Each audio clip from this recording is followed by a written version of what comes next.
अस्सलाम वालेकुम नाजरीन इकराम, रोशनी लाइट चैनल की तरफ से आप सबको खुश आमदीद। नाजरीन इकराम, मेरी आज की वीडियो कुर्रलिश उस्मान के बारे में है, जिसमें एपिसोड 189 पर तबसरे के साथ साथ आने वाले एपिसोड 190 के पहले ट्रेलर पर भी तबसरा होगा। और वीडियो में हम इस बारे में बात करेंगे कि सोफिया को जो खंजर लगा है तो क्या उसकी वजह से सोफिया मर जाएगी, फिर यह कि अलाउद्दीन का क्या होगा, और गोंचा को तीर लगा है तो गोंचा सिर्फ जख्मी होगी या वो भी इस ड्रामे से जा रही है। उस्मान बे का मंगोलों से निजात पाने का अगला मंसूबा क्या है, और क्या क्लैडियोस अगली किस्त में उस्मान बे की तलवार से मर जाएगा, और उधर फातिमा और हलीमा का आने वाला सिनेरियो क्या होगा। तो नाजरीन इकराम, इस सीजन में दिखाए जाने वाले शॉकिंग इवेंट्स जारी हैं, तो आइए इन सब पर आज की वीडियो में बात करते हैं। और ये तो आप लोग जानते ही होंगे कि चंद दिन पहले तुर्की में शदीद जलजिला आया और रेक्टर स्केल पर जिसकी शिद्दत 6.3 थी, जिसकी वजह से ये अफवाह फैल गई थी कि इस बार कुर्रलिश उस्मान की किस्त पोस्टपोन कर दी गई है, लेकिन ऐसा नहीं हुआ और किस्त अपने वक्त पर रिलीज हुई। अब सबसे पहले अगर उस्मान बे और हसन बे के दरमियान होने वाली कशीदगी की बात करें तो हसन बे का गुस्सा इस बात पर है कि उस्मान बे ने बाज़ंतीनियों के साथ इत्तेहाद क्यों किया है, और अभी वो नहीं जानते कि उस्मान बे जहानत के जिस लेवल पर है वहां तक फिलहाल कोई नहीं पहुंच सकता, और वो सोफिया को ही इस्तेमाल करके क्लैडियोस जैसे दुश्मन को खत्म करना चाहते हैं और दूसरी तरफ मंगोलों से भी निमटना चाहते हैं। लेकिन नाजरीन इकराम, जहाँ तक इनकी और हसन एल्प की इस लड़ाई का ताल्लुक है तो इन दोनों की ये लड़ाई सिर्फ एक प्लान है, क्योंकि कुर्रलिश उस्मान में मैंने यही देखा है कि जब कोई लड़ाई सबके दरमियान हो तो वो प्लान होती है। अब यहाँ आप लोगों के जहन में ये आएगा कि ओरहान और अलाउद्दीन की लड़ाई भी सबके दरमियान हुई थी, तो वो तो प्लान नहीं थी। तो नाजरीन इकराम, सबके दरमियान से मेरी मुराद ये है कि कबीले वालों के सामने। और अगर कोई लड़ाई उस्मान बे के खेमे में हो या फिर वो लड़ाई सिर्फ आल्प्स तक महदूद रहे, जैसा कि पिछले सीजन में कॉनर एल्प और बोरान की लड़ाई थी, तो वो फिर रियल लड़ाई होगी। तो यानी कि अब हसन एल्प उस्मान बे के पास से निकलकर कुचार से मिल जाएगा ताकि उस्मान बे को इन्फॉर्मेशन पहुंचा सके। और ट्रेलर में उस्मान बे को घोड़े पर सवार क्लैडियोस को जख्मी करता दिखाया गया है, लेकिन ये कोई मोहलिक वार नहीं होगा जिससे वो हलाक हो जाए, और अभी क्लैडियोस का किरदार आगे तक चलेगा। अच्छी बात यह है कि राइटर्स ने क्लैडियोस को सोफिया का मातहत नहीं बल्कि अपने जहन से सोचने और खुद एक्शन में आने वाला कमांडर दिखाया है। और पिछली किस्त में कोचाबे को मारते हुए क्लैडियोस के चेहरे के एक्सप्रेशंस लेजेंडरी थे। और इस एपिसोड की ओवरऑल बात करूं तो नए सिनेरियोस के साथ इस किस्त को लिखा गया और इसमें एक नयापन था। खास तौर पर हलीमा ने फातिमा को जिस तरह उस गड्ढे में गिराया, इसके जरिए दो बहनों की आपस की रंजिश को बड़े अच्छे तरीके से दिखाया गया। और फातिमा खातून का ये अंदाज शायद कुछ लोगों को समझ ना आए, मगर असल बात यही है कि बेशक वो हलीमा को याद करती रही, लेकिन उसने हलीमा को इसलिए कबूल नहीं किया कि हलीमा ने रियासत को नुकसान पहुंचाने की कोशिश की थी। फातिमा ही हलीमा को कबीले में लाई थी, उसी ने इसकी बड़े अच्छे तरीके से देखभाल की और उसका दिल लगाने की कोशिश की। लेकिन उसे ये जानकर शौक लगा कि हलीमा ने बाला और फातिमा दोनों की फीलिंग्स के साथ खेला। वो फातिमा को नशावर मशरूब पिलाकर सोफिया को खबरें पहुंचाने चली जाती थी, और उसकी हमदर्दी मरियम के साथ थी ना कि पोइना के साथ। और मेरा ख्याल है कि ओरहान और फातिमा का ये रवैया मलहून की तरबियत की वजह से है कि ये दोनों बहन भाई बज़ाहिर बहुत हमदर्द और रहमदिल दिखाई देते हैं, लेकिन जहाँ रियासत की बात आ जाए तो उनका रिएक्शन बिल्कुल ही बदल जाता है। और रियासत के कॉन्सेप्ट को ही अगर सामने रखकर देखा जाए तो नीलूफर और फातिमा दोनों ही इस सीजन के बेस्ट फीमेल कैरेक्टर्स हैं।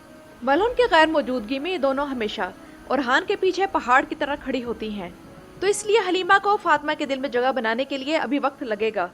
अब आते हैं इस तरफ कि आने वाली किस्त में सोफिया मर जाएगी।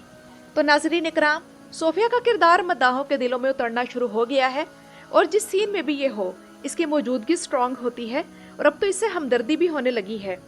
और सोफिया को पिछली किस्त में जख्म तो लगा है, लेकिन वो हलाक नहीं होगी, क्योंकि सोफिया सीजन के आखिर तक इस सीरीज में रहेगी। और आने वाली किस्त में इसे कबीले में ले जाया जाएगा जहाँ इसका इलाज होगा।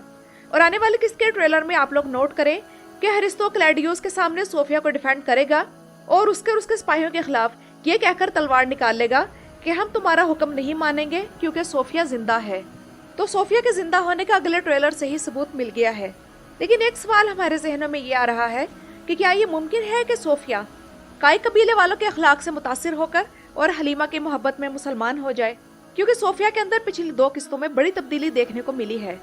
तो नाजरीन इकराम, इस बात का इम्कान मौजूद है कि सोफिया या तो मुसलमान हो जाए या फिर उस्मान बे के साथ मिलकर लड़ते लड़ते मर जाए। और ये इस सीरीज की वो वाहिद औरत होगी जिसकी एंट्री एक बड़े जबरदस्त विलन के तौर पर हुई, लेकिन ये मरने से पहले हम सबको उदास कर गई। नाज़रीन इकराम, अब अगर अलाउद्दीन के सिनेरियो की तरफ आए तो मालूम होता है कि गोंजा किसी तरह कैद से फरार होकर निकलने में कामयाब हो जाएगी और अलाउद्दीन गोंजा को फरार करवाकर उसे उस्मान बे को वहां लाने का कहेगा। लेकिन कुचार अपने सिपाहियों को उसका पीछा करने का कहेगा और उसे रोकने के लिए तीर चलाया जाएगा जो कि गोंजा खातून को लग जाएगा। लेकिन इससे वो मरेगी नहीं, सिर्फ जख्मी होगी, मगर वो किसी तरह बाला खातून और दूसरे जंगजुओं को वहां तक लाने में कामयाब हो जाएगी जो उसे बचा लेंगे। लेकिन अलाउद्दीन को बचाने बाला खातून नहीं बल्कि ओरहान पहुंचेगा जो कि अपने भाई को इस कैद से छुड़ाकर आपस की ये लड़ाई खत्म कर देगा और अपने भाई को कबीले में वापस ले आएगा। और इस एपिसोड में भी ओरहान का किरदार एक फुल ब्लूम में सामने आया है। ओरहान एक ऐसे जिम्मेदार भाई के तौर पर नजर आया जो कि अपने छोटे भाई के घर छोड़ जाने की वजह से वाकई परेशान और उदास है और हालात नॉर्मल करने और उसे वापस लाने के बारे में सोचता है। और उस्मान बे से इस लड़ाई को खत्म करने और उसे वापस लाने की इजाजत लेना इसके दिल की नेकी को जाहिर करता है। इसके किरदार की ये तब्दीली अच्छी लगी कि उसे अपनी गलती का एहसास हो गया है और उसने अपनी गलती मान भी ली और उसे पछतावा भी है कि उसने अलाउद्दीन को थप्पड़ मारा था। ओरहान इस किस्त में एक अच्छा शौहर, अच्छा भाई, अच्छा बेटा और एक अच्छे जंगजू के तौर पर छाया रहा। इसी वजह से मुस्तकबिल के सुल्तान और एक अच्छे रियासतदान के तौर पर उसकी खूबियां दिन ब दिन बढ़ती जा रही हैं। वो अपने भाई, कबीले, अपनी बीवी, अपने वालिद और तमाम खानदान के साथ वफादार है और उनकी परवाह करता है। दूसरी तरफ उसकी बीवी होलोफिरा सल्तनत उस्मानिया के आने वाले सलातीन के बाप उस्मान बे के हाथ पर मुसलमान हो गई है। अपने मुसलमान होने से मुतल्लिक इसके तमाम इमोशंस बड़े रियल लगे और अदाकारी बड़ी अच्छी थी। और अब इस अजीम सुल्ताना की जिंदगी का नया सफर नीलूफर खातून की सूरत में शुरू हो चुका है जो कि उस्मानी तारीख में अपना नाम सुनहरे हरूफ से लिखवाएगी। इस सीजन में होलोफिरा का सिनेरियो इस ड्रामे की कास्ट में मौजूद तमाम फीमेल्स में सबसे वैलिड सिनेरियो है। और सल्तनत उस्मानिया की तारीख में बहुत सी ताकतवर औरतें गुजरी हैं, लेकिन नीलूफर खातून अपनी सखावत और पॉजिटिविटी की वजह से इन सबसे अलग थलग है। उम्मीद है कि राइटर्स इस किरदार को इसी पॉजिटिविटी के साथ आगे लेकर चलेंगे। और नाज़रीन इकराम, आखिर में उलू कचार के एक सीन को मैं डिस्कस करना चाहूंगी जिसने हमें चौंका दिया है कि एक मंगोल जिन्हें हम वहशी समझते हैं वो साइंस में दिलचस्पी ले रहा है और अल फाराबी की किताब मदीनतुल फाजिला पढ़ रहा है। और अल फाराबी वो अजीम दानिश्वर थे जिनका नाम अल्लामा इकबाल ने भी अपने शेरों में किया है।